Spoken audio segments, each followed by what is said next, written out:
Well, we can, yeah, maybe start with the idea of the rosary itself. Let's say how it functions.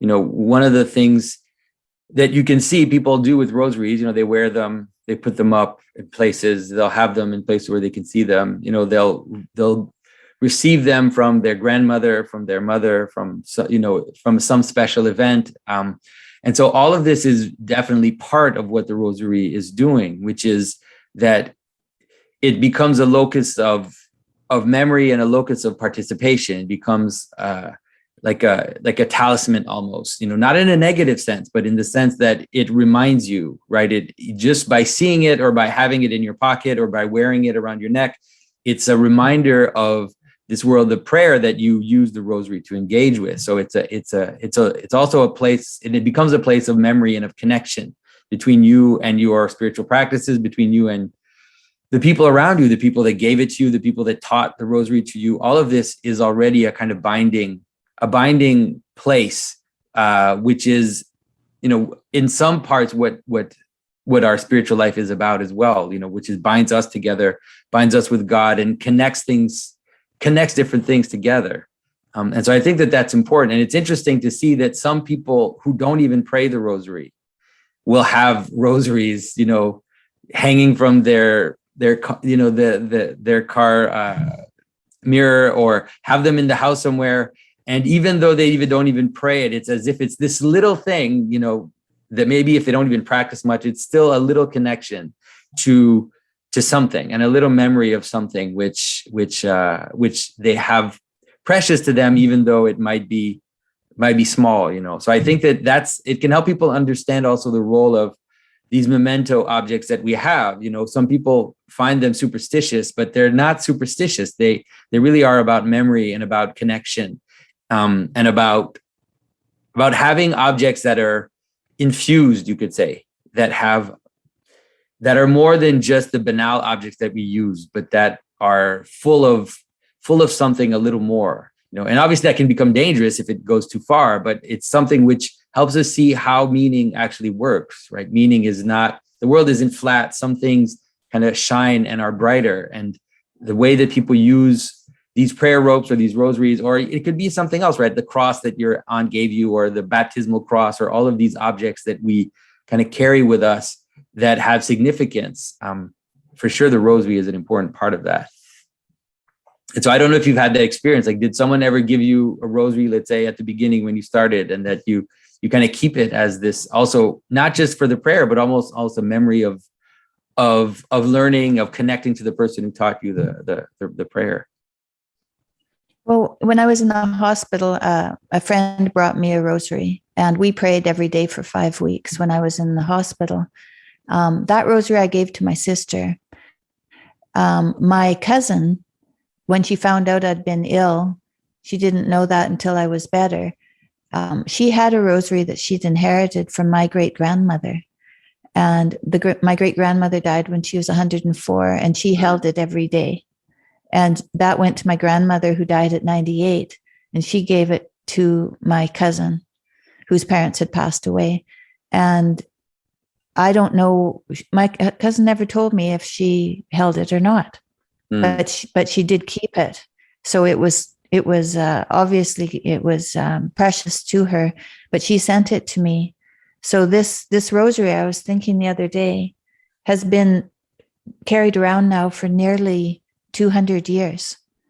And I don't know, there's something to that. It's like people collecting antique furniture. People feel more at home in something that's been sat in for 50 years rather than something new. I know we renovated our house, and I got all new furniture, and Jordan was appalled. He was just appalled that it didn't have everything old. In fact, I kept an old couch that has got to be 70 years old now, but it's quite a couch because it actually is still holding together. So I kept that, and he just got his Maps of Meaning painting hung up in his office at home, which is making him feel more at home. And so, the having something that is old and this memory, like you said, I mean, my great grandmother died. I remember her in the nursing home, but that's really almost the only memory I have of her. Yet that's from my childhood, right? So it attaches me back to the beginning of my life, which is that's really something. Yeah. And so it does really have meaning for me. And even if you didn't know your grandmother, your great grandmother, what it does is it also reminds you that you're in a line, that you're part of a story, that you're in this flow, let's say, that's happening. And so it's obviously very subtle. And so, but it can help people understand how objects are magical, and we tend to think that it's in the object, right? It's not necessarily physically in the object. It's in the subtle aspect of the object, which is that it's through us and through the way in which we recognized that something is used, right?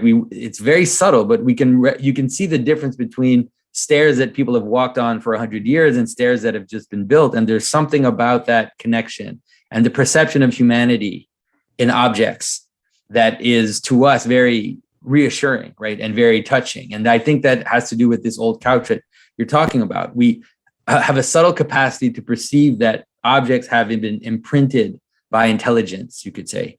And because of that, and history and story and all of that, and we're able to kind of assimilate that. And this has to do with tradition too. And this is what the rosary is, right? It's also entering into a tradition which is beyond you, which is something which has been kind of handed to us, given to us through the centuries. And so the connection of the beads, if we want to talk about the actual shape of the rosary, right? This idea of beads that are connected together, right? Through a string. It has something to do with that as well. There's like a meta version of the rosary, which is this string that we are participating in, whether it's family, whether it's being connected to ancient traditions, to the sense that we're the continuation of something which has kind of brought us forth. And so this is the meaning of the prayer rope in general, which is the idea of the manner in which little things are brought together, how they connect, how we are able to connect things together, whether it's, like I said, a story, an image, a stream of history. And for us, like in prayer, it manifests itself as succession of attention. And so it's like you can understand it like little worlds, right? Each bead is like a little world, whether you see it as a prayer or you see it as a mystery, whether you see it as, a life, all these different lives from which we received the past. So you go through you thumb through the beads, and each bead is a kernel of attention. And so that is what makes it like a cosmic part. Doing something like the rosary is like really like a cosmic meditation, more than just in terms of your personal life. It's about how attention is strung together for it to make sense, and how a world holds together. And it makes sense too that it's a circle, and it's fractal, right? So there are little prayers, and then there are big prayers, and there are little parts of it and big parts of it, and then it all kind of comes together in this bigger pattern, let's say.